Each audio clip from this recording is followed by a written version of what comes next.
Привет, меня зовут Саша Акимов, и сегодня я хотел бы с вами поговорить о стрит-фотографии.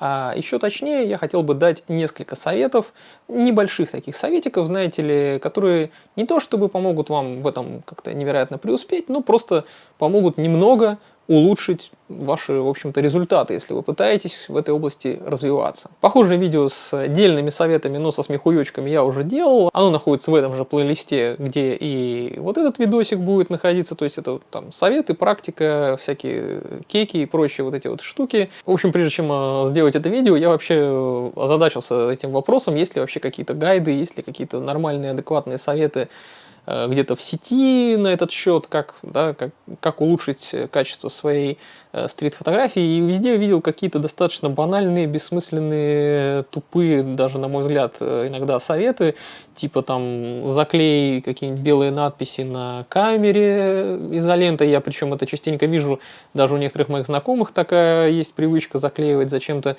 Ну, по мне так это уж излишняя какая-то параноидальная херня. Я таким вообще не занимаюсь. У меня на всех камерах написано там всякие Sony, Pentax, не знаю, там Nikon и Canon. Какая разница, что на ней написано, почему надпись должна кого-то смутить. Мне вот это, честно, непонятно. Ну ладно, в общем, немножко пошерстив интернет. Не то, чтобы я там в какие-то глубины прям лез. Я так первые несколько, там каких-то поисков в строке поиска, увидел результатов.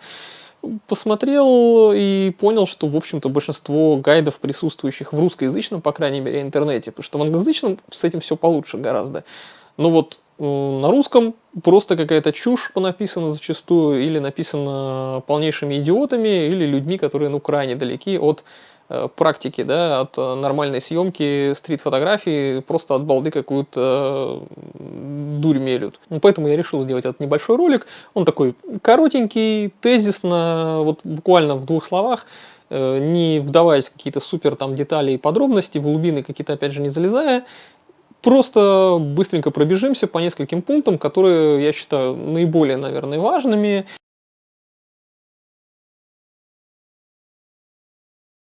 Ну и начнем с одежды. Часто почему-то вот в этих вот совершенно любительских гайдах я видел такую историю, что там пишут советы по тому, как одеться для того, чтобы выйти делать стрит-фото. Типа ты должен быть в какой-то неприметной одежде, неброских тонов. По одежке встречают, провожают по уму, как есть такая, поговорка.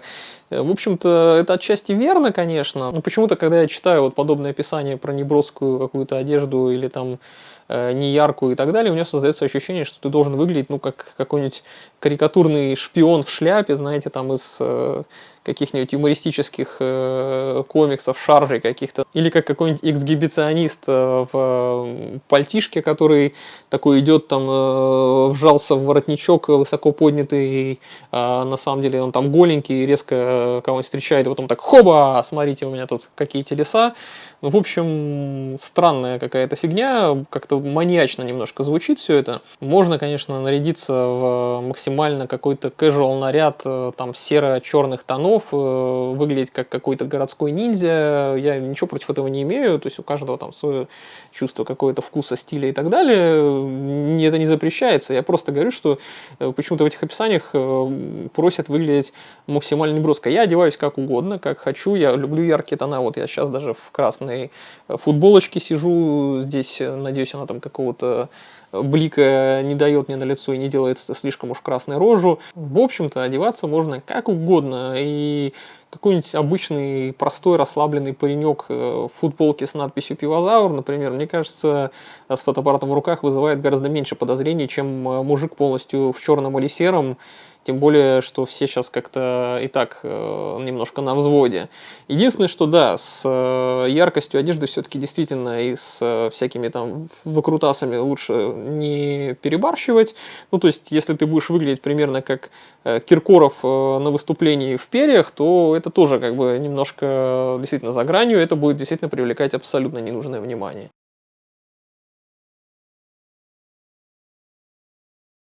Не бойся общаться с людьми. Если у тебя какие-то проблемы с коммуникацией, это надо как-то решать в любом случае, потому что, если ты не можешь 2 слова связать, то это уже как бы серьезная проблема. Но если у тебя все нормально, язык нормально подвешен, и ты способен, как-то сформулировать свою мысль, завести какой-то диалог, Нравится тебе человек какой-то на улице, хочешь ты его снять, да подойди и заведи с ним беседу. Причем можешь о чем угодно, хоть о погоде с ним поговорить, сказать, не знаю, можешь сказать любую от балды фигню, сказать, что он прекрасен, например, да, и человеку приятно, и ты, в принципе, к нему нормально, добродушно, вполне себе благожелательно подходишь и начинаешь снимать. Снимать, причем надо начинать до того, как ты получил какое-либо согласие, до того, как ты с ним вообще, в принципе, там как-то сконтактировал, ты просто снимаешь все время. И вести себя нужно спокойно и профессионально. При этом, конечно, будь учтив, если человек просит, чтобы его не снимали, не снимай. Если он просит удалить снимки, которые ты уже сделал, удали, конечно же. Ну, если человеку это не нравится, он крайне против этого, да, выступает, конечно же, удаляй. Если человек улыбается, если он доволен, то все. Считай, по сути, что он тебе дал свое согласие на то, чтобы сниматься. Многие люди, кстати, довольно-таки хорошо воспринимают то, что их снимают, и даже рады, что их кто-то сфоткает. И не то, что не против, они скорее даже за. В общем-то, многие понимают, если с ними нормально общаться, да, нормально разговаривать, что ты фотограф, твоя задача фотографировать, и, в общем-то, это нормально, ничего в этом сверхъестественного нет, ты там не крадешь у туземцев душу таким образом, фотографируя их. Это современные чаще всего люди, они какие-то одичалые, поэтому у всех с этим все в порядке. И желательно, конечно, носить с собой визитки, обмениваться контактами. Если человек, например, попросит тебя скинуть фотографии, совершенно без проблем, можно в любых соцсетях с ним ими обменяться. Ну, то есть, блин, веди себя просто нормально, по-человечески, а не как какое-то тупое быдло, и все будет нормально.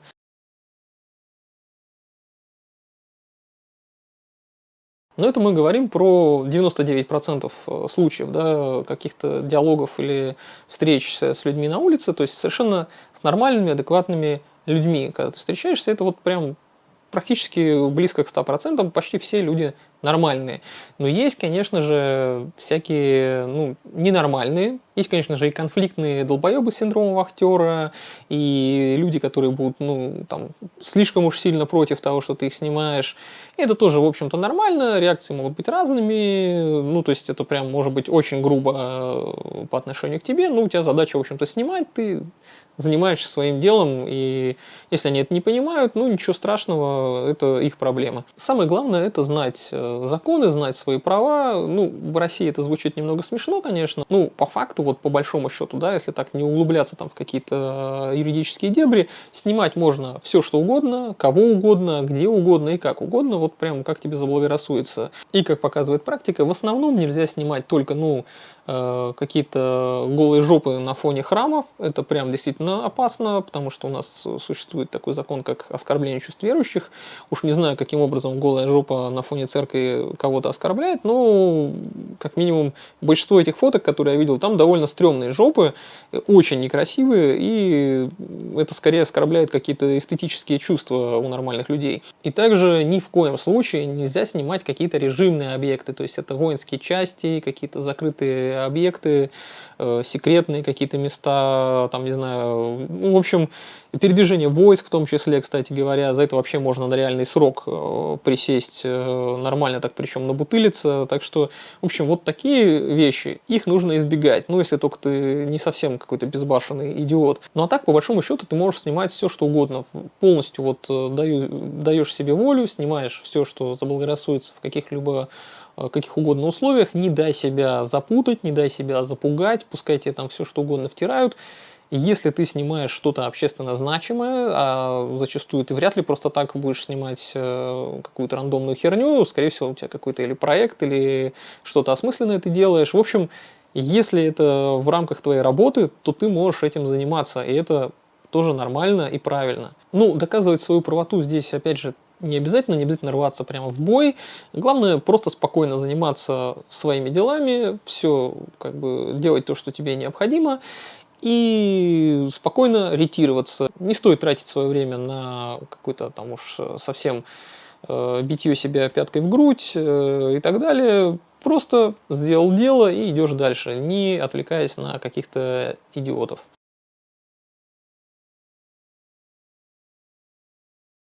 Используйте прежде всего маленькие камеры с достаточно широкоугольными объективами. Ну, не запредельно, конечно, широкоугольными, и камера не обязательно, чтобы уж совсем была крохотуличная и карманная, но сейчас Любой премиальный компакт с матрицей APS-C выдает просто потрясающую картинку. Любая беззеркальная камера, в общем-то, по сути, уже маленькая. На них, к тому же, делается немалое количество объективов, блинчиков. Огромный фотоаппарат какой-то суперпрофессиональный, там, навороченный, с батарейным блоком, особенно если это зеркалка, он прям бросается в глаза, он действительно, ну не знаю, как-то людей немножко вводит в ступор, они думают, что ты слишком что-то серьезное снимаешь, даже если снимаешь какую-то чушь малозначительную. Ну, в общем, такие большие фотоаппараты, они, как правило, вызывают какой-то иррациональный ужас, как будто ты, не знаю, с пулеметом идешь на человека и хочешь его убивать. А на самом деле ты какие-то невинные абсолютно вещи делаешь. Никто, конечно, не запрещает снимать на что угодно, хоть на средний формат, хоть на крупный формат, хоть на что вот тебе душеньке твоей будет угодно. Я сам иногда балуюсь и на средний формат, там какой-нибудь 100-мегапиксельный, могу пойти бомжей поснимать. Дело, конечно, не в этом, а проще всего действительно снимать людей на какие-то компактные камеры, которые, ну, там, в карман пальто тебе, например, влазят.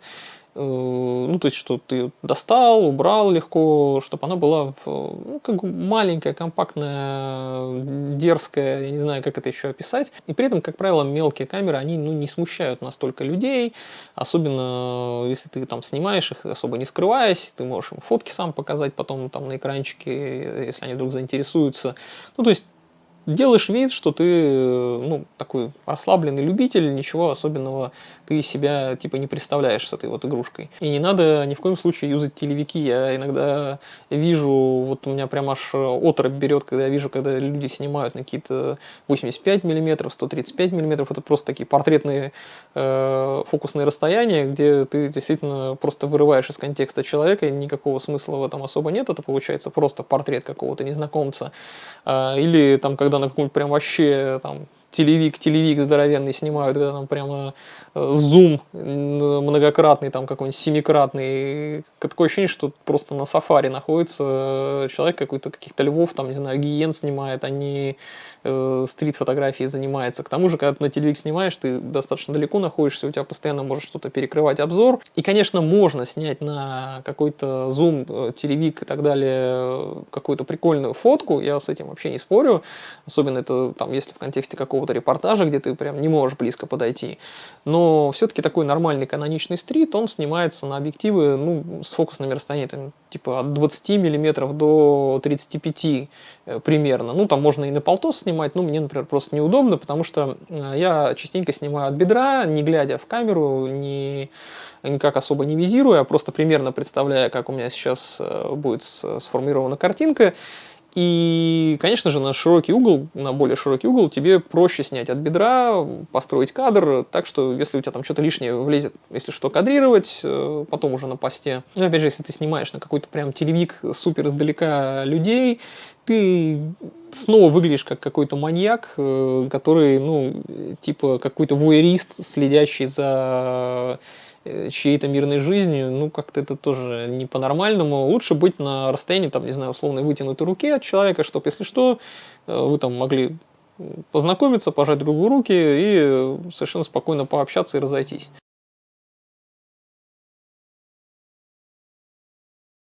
И не беспокойся, если у тебя одни и те же места для съемок. В этом нет ничего плохого, у многих фотографов есть определенные споты, где им просто нравится снимать. Я вот, например, люблю снимать частенько на блошиных рынках, на разных блошиных рынках, не только там на Удельной, да, в Санкт-Петербурге есть и другие рынки, то есть на Пражке, например, ну, там уже такой просто стихийный, скорее рынок, чем блошиный, но не суть. В общем, потому что там легко поймать какие-то интересные характеры. Так что, если ты снимаешь в одних и тех же местах, в этом нет ничего особо страшного. У тебя есть определенный ареал обитания, в конце концов, ты же где-то живешь, ты какими-то дорожками, тропками ходишь, но всегда, в любом случае, у тебя что-то меняется. Это будет другое время суток, это будет другая погода, будет другое освещение, другие люди, другие события. То есть у тебя всегда, независимо от того, что ты в одном и том же месте, может быть, проходишь, да, делаешь какие-то похожие кадры, возможно, они все равно отличаются, и ты все равно какую-то селекцию производишь, у тебя какие-то будут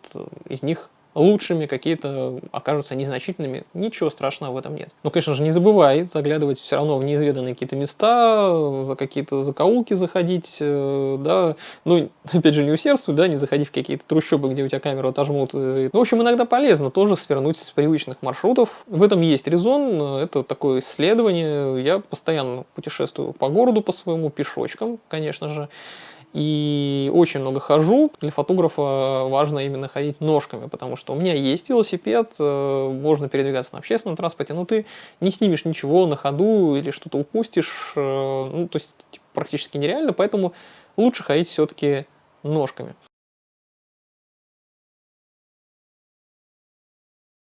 При этом крайне важно всегда держать камеру наготове. Камера должна быть у тебя или в руках, ну, в худшем случае она должна висеть у тебя на шее где-нибудь, да, там на ремешке.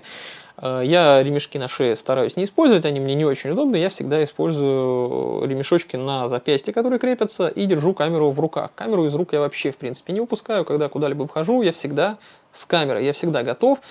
И, пожалуйста, снимайте крышечку, как только вы вышли на улицу, и не надевайте ее вообще, потому что, ну, нет ничего более ущербного, чем человек, теряющий кадры, пока он ебется с какой-то ссаной крышечкой.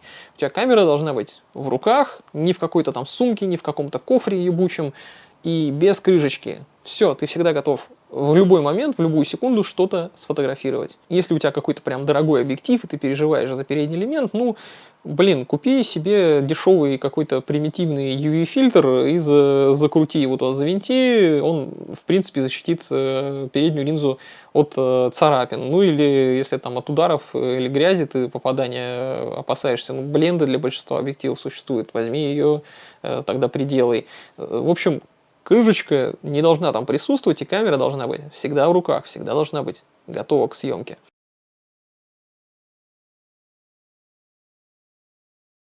Ну, я надеюсь, что вот эти несколько вполне себе очевидных, но довольно-таки важных советов окажутся для вас полезны. Вы, может быть, о чем-то из этого не задумывались, сейчас как-то там, да, проанализировали. Пишите в комментариях, что вы по этому поводу думаете. Хотели бы вы еще увидеть какие-то такие советы, вот именно практической какой-то части. У меня, в принципе, есть наработки кое-какие, я могу еще о чем-то рассказать. Могу рассказать более подробно о каких-то вещах, там, да, про какие-то ситуации, может быть, на стримах даже, да, о чем-то из этого поговорить. Пишите в комментариях, пообщаемся там, да. Не забудьте про то, что у меня в описании есть ссылки на мои соцсети, можете там также какие-то там писать вещи, если это что-то осмысленное. И обязательно также обратить внимание на то, что у меня есть Boosty, если есть желание поддержать канал, туда подписывайтесь тоже. Все, до новых встреч, всем хороших снимков, пока.